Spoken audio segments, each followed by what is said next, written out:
few years ago, I read this book called Profit First that completely changed how I run my business. Now, if you're watching, I know this book that I'm holding up is not Profit First, but that's because I read that one on my Kindle, and so I'm just holding this one up. I won't get into the nitty-gritty of what it is. It's just a paradigm shift in how you manage your cash flow in a business. The truth is, like, I'm a barely above average business person, if that. I sort of have a business so that I can create. And if you're a creative person watching, you probably understand what I mean by that. So I'll take all the help I can get. And this book is one of the few tools that has actually helped and continues to. And the author of that book, who I feel incredibly indebted to, is Mike Michalowicz. Mike's an author, a speaker, business guru, and he has a partner that he runs a certification program with named Saharyan. Now, what's interesting is I had read Mike's book and admired him from afar, and then randomly last year, I get a call from Ron, who had no idea that I was a subscriber to their Profit First paradigm, and he asked if I would make a video for their certification program. Yeah, we make pretty good videos. And I said yes, and then that sort of snowballed into a bunch of other things, including inviting me to come be a keynote speaker at ProfitCon, their big event that they do with all of their certified accountants and business coaches. So it was just cool that I was reading this book, and then years later, I'm driving around town with Ron. Comedians in cars with Profit First. You don't have Apple CarPlay in this? Yeah, right here. And having barbecue in Mike's backyard. Just, one of life's little gifts. Last time I was up their way shooting a video for their program. Your clients will never come to you and say, could you charge me a little more? We sat down in Mike and Ron's studio and we recorded this conversation. Oh, and as always, before I forget, this episode will at some point be sponsored by. This is Talking with Mike McKinnick-Winninitsinsa and Ron Saharyan. Let's get into it. So thank you for letting me ask you some questions. I thought I'm here with some guys that have inspired me and frankly provided me with tools that have helped me tremendously in my business. And everything in me wants to talk about Profit First stuff, but also what I've learned even today is that there's way more to you two than just business. I kind of just want to have a good time. Oh, I like a good time. I know. But for real, if anyone in my world listens to this, I do want to say, like some people, probably enough people to where it's worth explaining what Profit First is. They don't know. So I read your book. Thank you. My comedy partner, Tyler, recommended it to me years before I actually read it. And so I read the book, and I wasn't in a place of desperation, but it just seemed like a fun thing to do. It seemed like reorganizing our cash flow in the business seemed like just something to do. And I obviously the book sells it in a very compelling way. So if you're listening, Profit First is a cash flow methodology. Okay, it's where you kind of flip the typical understanding of business on its head, and instead of thinking of business as revenue minus expenses equal profit, you think of it as revenue minus profit equals expensive in its simplest form. Did I just butcher that? No, my gosh, you explained it better than most people. Okay, so we reorganized how we did our finances, and then the pandemic happened, and it seemed like all was well because it turns out when you are the guy that has a viral video about Zoom calls on the internet, worldwide pandemics are great for business because the whole world gets on Zoom, and then Zoom starts calling and they want to start paying you for more content. Our YouTube revenue went up massively on certain videos, and I almost felt bad. I was like watching the world go down in flames, and we're like raking in cash. But then by the end of 2020, going into 2021, all of the clients just left. Like, everyone was scared in the tech world, which is a lot of our client base. And we had signed contracts and they just went dark. And they're big companies, so we can't fight them. They went dark. But I had a profit account. I had a tax account. And so when I looked at my bank balance for my operation, I could see that things were getting tight. The runway was disappearing. I had to let go of some employees. How many employees did you have? At the time, I had 5. I let go of 2. That's almost half your staff. Almost right? half the staff. Yeah, that's real shift. Had I not had Profit First in place, what I would have seen is a bigger balance in that account, and I would have kept those employees. And then things would have gotten real bad real fast. But the structure of Profit First allowed me to see the truth about what I had in my business. There you go. There's your pitch for Profit First. So thank you for writing the book. You saved my business. My joy, our joy. You saved my business. You didn't save 2 jobs, but that's fine. Yeah, exactly. So one of my employees, a guy named Aaron Tuning, is now like super famous. He's got a golf brand called St. Andre, and they do golf-related comedy on TikTok, Instagram. So he left and did much bigger, better things. Everyone did, actually. And that's how it goes. Yeah. But I'm so happy to have you guys on my podcast so that I can talk. I love this is my favorite podcast. Like you should say thanks for being on the show and just finish. That's a good podcast. They're like, who's the other guy there? Yeah. They know Mike. They know Okay, Tripp. here's what I want to know. I love it. I have questions. Yes, okay. Number one, why is it not as simple as people think to set up Profit First? Like, why did I end up actually having to hire a Profit First advisor? Oh, I'll give you the sneaky answer. Okay. Profit First is rooted in behavioral psychology. So I am not a behavioral psychologist, nor am I schooled in it, no credentials, but it is my passion. There's about 50 principles of behavioral psychology that's implied in the book or installed in the book. Yeah. That's not spoken to. It's just the rule set that our mind operates by. And if you don't know it, which most people don't, they just think, oh, it's just a simple mathematical system. It's not. It's a behavioral system. Our Profit First professionals, they don't even really understand the behavioral psychology because it's just too much. It's too big. But they understand the core principles. As an example, one of my favorite observations is a use of a behavioral intercept. And I'll give you an example. I wanted to start exercising about 15 years ago regularly, and I just committed to it. And I failed, you know, drinking coffee. But what I did was I looked at my pattern. You drank coffee instead of exercise? Yeah. Okay. Yeah, drink coffee, scroll the news. Oh, right. Okay, I see. In the morning. In the morning. Right. I want to wake up in the morning, and I'm so fat. I was drinking all this coffee. like, my God, my waist. I had to check him in. He had a Okay, caffeine sorry. addiction. Keep going. Yeah. Keep going. Yeah, it was horrible. But what I noticed is a pattern. Instead of going to the weight room, I was drinking coffee. Instead of going to the weight room, I would scroll through the news. So what you do is you break down your consistent pattern and identify, is there anything that is regular? And what was I'd wake up in the morning, I'd always go to the bathroom, I'd always get a cup of coffee, I'd always scroll through the news. In that pattern, you can insert and intercept. When you have something that's a predictable behavior, you can channel it to a outcome you want. So I said, oh, if every morning I wake up and go to the bathroom, put my sneakers on the toilet seat, I can't go there without grabbing my sneakers. And that became the shift. I interviewed, and Ron and I did subsequently, hundreds of business owners. And I continue to do this and say, what do you do in your pattern? They say, I always log into my bank account. I don't necessarily read my accounting system, but I always log into my bank account to see how much money I have, just like you shared in your story, Tripp. I said, okay, that's the toilet seat. Put the sneakers on it. The system has to sit there. So people read the book and say, oh, I get this. I can do this on a spreadsheet. No, the behavioral requirement is an intercept. And that's just one of the many principles. That makes so much sense. Because there's a lot of disciplines involved in maintaining the system. Yeah. Like it's easy to just enter the numbers in the spreadsheet, call it a day, which is why you recommend actually having separate banks, not just bank accounts. Anytime you have humans entering data, there's a chance that they may not enter it in a timely fashion, it might not be accurate. A bank statement in a bank account is a lot more accurate. Right. And it's real time. So the thing is, though, Profit First is kind of like, it's like, you've written so many books since then, and you've got this whole certification program run by Ron. How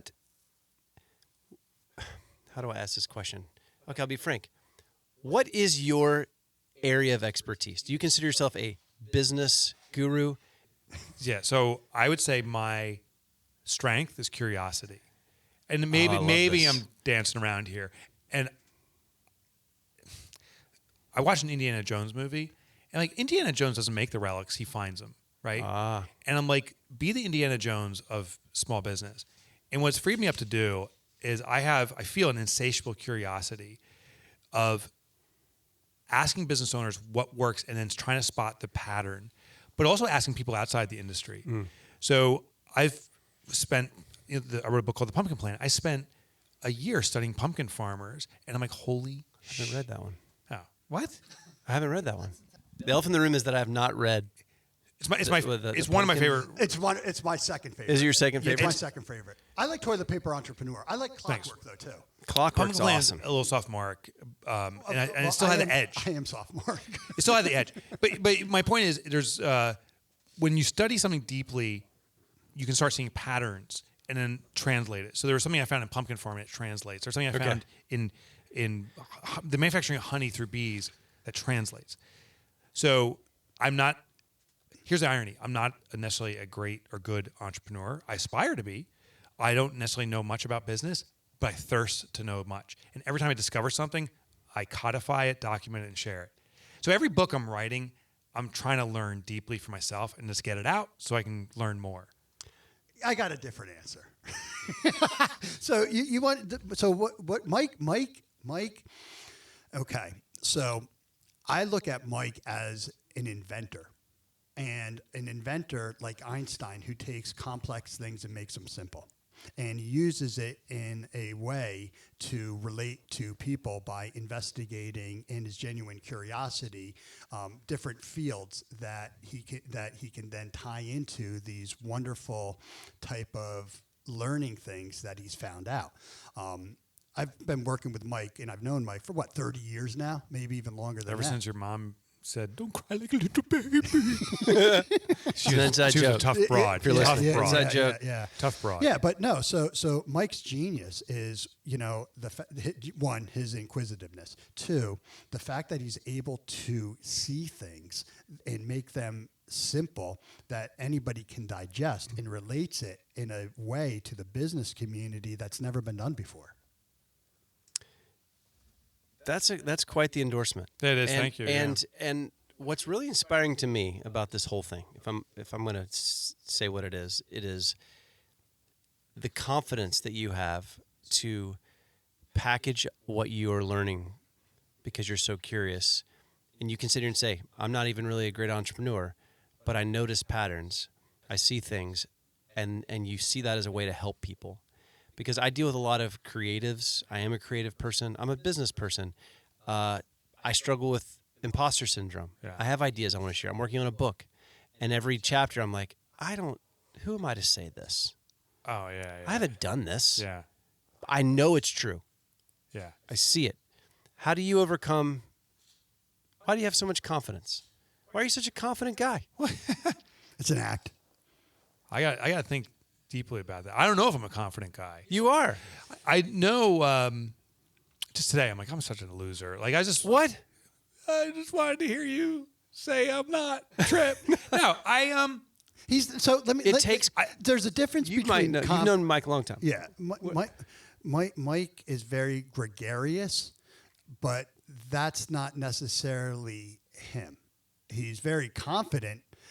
You're a performer, right? Yeah. But the real Mike is super confident and competitive and But the gregariness, the funness, and stuff like that. That's also real. It's the combination. You might just be really smart. That's what it is. He's just smart. You might just be really smart. There's a type of intelligence that allows people to see patterns and then also regurgitate them. That's what fascinates me about a lot of the thought leaders that I read. I'm like, you just made something sound like it was so obvious, but it wasn't until you said it. Right. Yeah.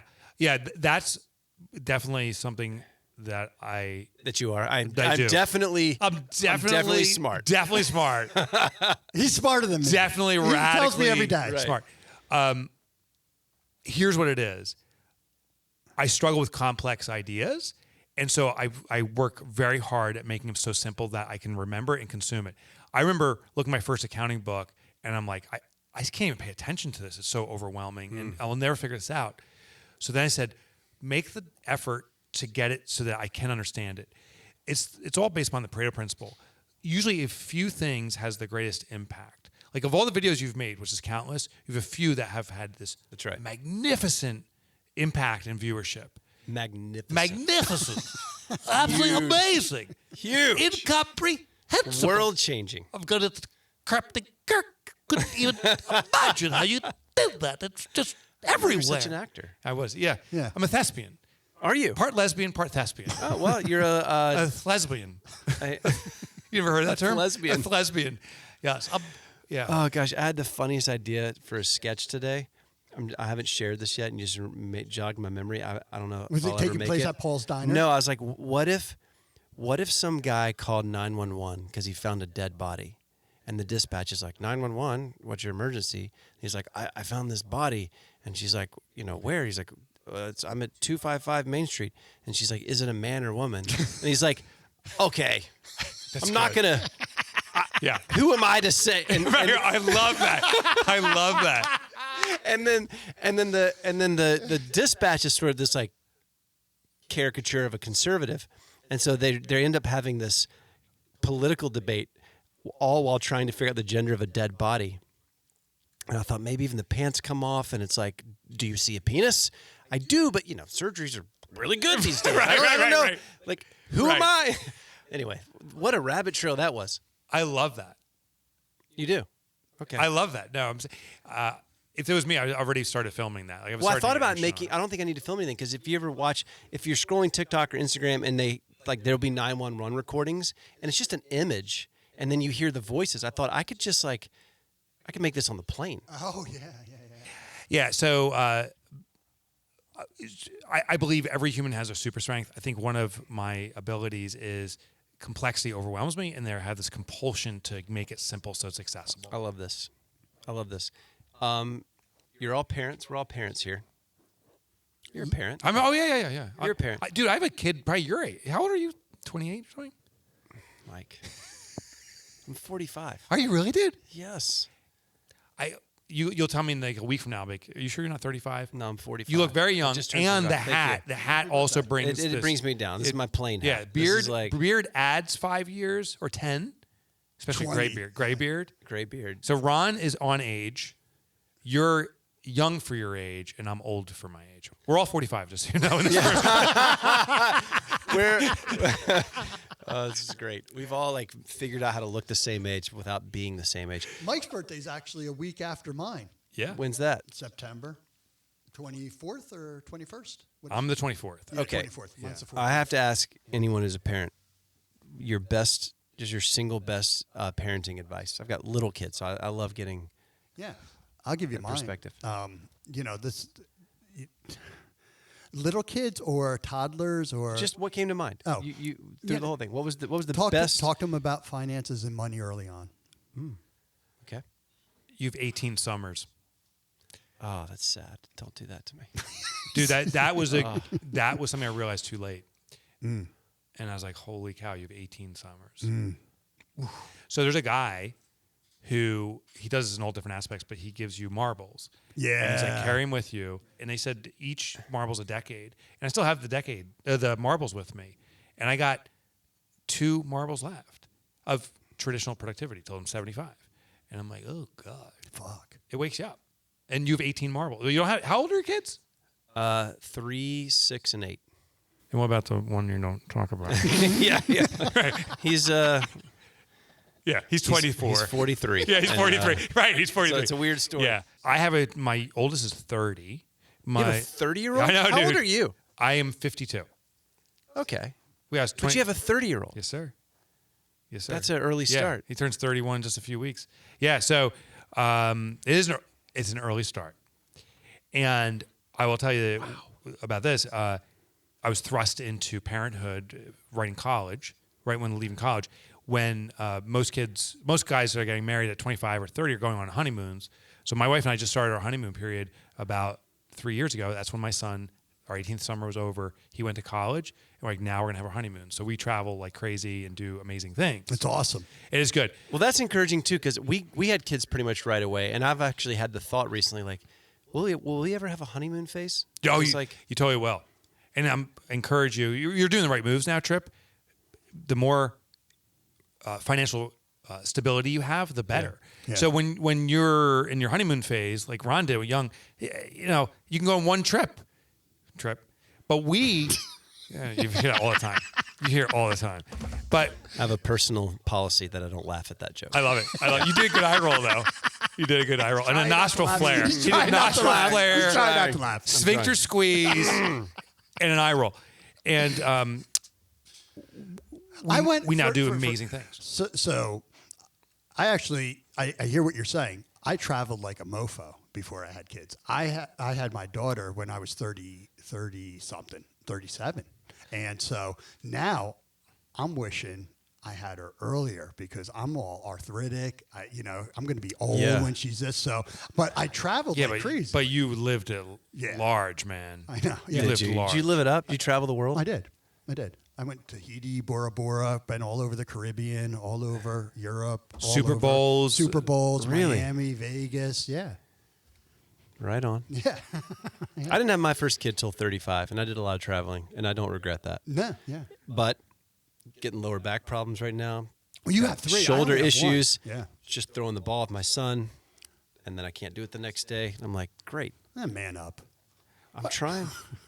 Trying the Yeah, it's a cold plunge trade-off. thing now. You've had it. It's a trade-off. It's a trade-off. And you know what? There's no wrong or right way, right? The risk is you miss that honeymoon period because you have kids early, and then you're now in your 50s, and then you die. You die, yeah, or you get divorced, or there's something, Yeah. and then you missed out It's on like, all. what of was it. that? Yeah. Yeah. Which ironically, because I know where you're going, this goes back to the book, to Profit First. It does. I know you were going there because I saw you hand signaling me, going, loop it back, Mike, save us. I saw that. There it is. Hyperbolic discounting. So that's one of the most preeminent behavioral concepts in the book that I never mentioned. It's never talked about. Even our members, we don't talk about it. It's the propensity. It's mine and Mike's special code. It's our Jedi stuff. Brian and I talk about it, that's it. But hyperbolic discounting is where it's human nature to put a disproportionate significance in immediate reward, even if it's less than long-term reward. We want the small thing now more than the big thing later. And so Profit First is all based upon this. There needs to be consistent reward. Getting a quarterly profit distribution is much more significant in smaller pieces than getting an annual profit distribution in one big piece. Really? Yeah. And the allocation of money at your bank is designed to trigger a dopamine and serotonin release. If you do this manually, this process, when you transfer money out of OpEx to pay yourself, you're like, oh, I just made a little money for myself. You put money in profit. You're like, hey, it's triggering, it's training us You're right. to reward. Yep. And what's happening We're rats. for We're all creative? We are. We're just rats Rats. looking for our cheese. Yeah. Yeah. So this is a funny thing that happens with creatives. So creatives, for the first time, they actually have a plan, right? They have a plan to manage their Yes. finances. Yes, we do. The plan is to open up the bank accounts, figure out the percentage, and do it. Then, when they move the money, right? When you move the money, that's often the first time that a creative is empowered, that they're actually in control of their money. That is so empowering. You are actually controlling the money that once controlled you. I think I told you this, and this will be a good way to wrap up. I don't want to wrap up. The hard thing about the biggest tension that I feel as a creative entrepreneur, and that I also have seen in many of my colleagues and some of the people that I've coached who are videographers and other sorts of creative entrepreneurs, is that we all have this innate desire to create and express ourselves. And we all have this masterpiece in mind. It's torture, honestly. It's like there's something that we feel like we need to make, and it's not even about what other people think of it. It's just something that has to come out of us. But we also need money. So we end up spending all of our time selling our soul to other people's ideas. We make other people's ideas. We make video. We sell their products. We put on charm and pretend we care about the message the person we're interviewing is saying, just like I did with you guys. I don't actually give a shit. No, I know. Any of this. I don't care. I didn't even read Profit First. This is all a farce. I know. I just need your money. I know. Okay, but it's a real problem because what'll happen is a year will go by, 2 years will go by, 3 years will go by, and these creative people are like, I feel like I've cheated myself because I haven't actually created. Yeah. And so And what you I've have, learned and you have, is how to apply this principle to my schedule. And I have now, for the last 2 years, pretty consistently, the first hour to 2 hours of my day, Touchdown. I am working on my movie, my book, or just a journal that I'm writing because I may use it for something Your I may not. creative outlet. And so the obvious thing that happens is now I've fed my soul and I can just feel good about myself. Brilliant. The crazy thing that's happened is you talk about this all the time where when you go from $1,000 of an operating budget to 900 because now you're putting 10% profit, you realize, oh, I can operate off 900. Guess what? A video that takes 8 hours to edit, I can edit it in 6 hours.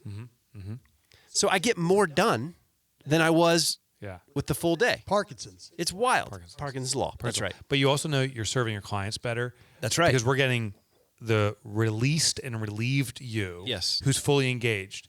And yes, this is a mechanism. It's true. It's a mechanism to support your true desire. And that's okay. That's right. But if you came in here with resentment saying I have to do this, then we're screwed. Oh, yeah. I've been through so many periods of just hating companies that I have to work for because I feel like I'm being used, and hating myself because I'm like, why? I'm just selling my soul here. Like, what's wrong with me? Listen, pimping ain't easy. Pimping ain't easy. So anyway, this book has helped me in more ways than one. Oh, I love hearing So that. thank you. I'm going to do everything I can to share it with as many people as I can.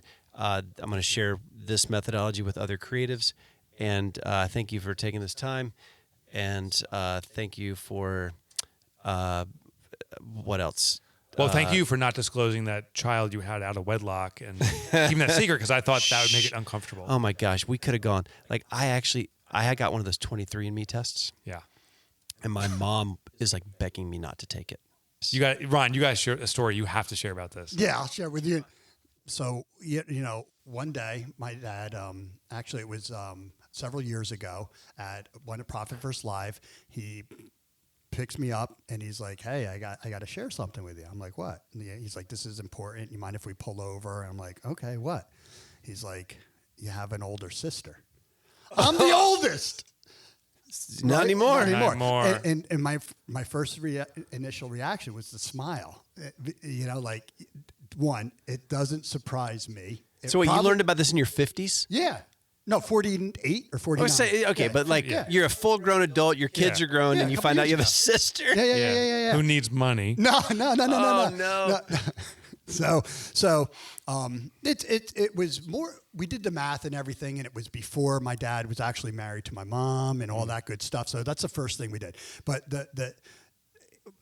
it didn't surprise me. And then I said to my dad, literally within 2 minutes of him saying, you always treated me like a middle child. Yeah, there you go. That was the whole reason he wasn't going to tell you, but he needed to get that out. Oh man, it was great. It was great. So wait, are you in touch with your sister?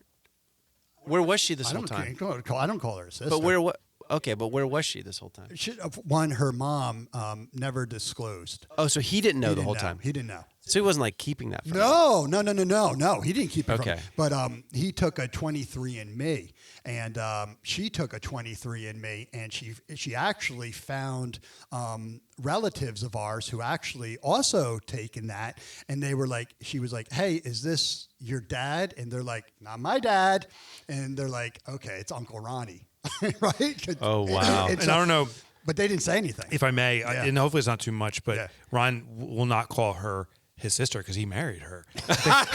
It's like Princess Leia. They don't want their child to know. Right. So it's a secret everywhere. He has an Uncle Dad. He's like, she looks so much like me. Yeah. I'm like, yeah, you married your sister. So I actually interviewed someone on another episode, my friend Kyle, who... Well, it gets worse. Oh. I'm not the middle child. There's a couple more ahead of me. Oh, wait, there's more to this? Yeah. There's more? Yeah. Oh, Your dad was pimping. It was a sport. It was a sport back then. Different women. Yeah. But imagine this. My friend But Kyle. back in the day, you couldn't get abortions. No. How many how many siblings do you have? 32?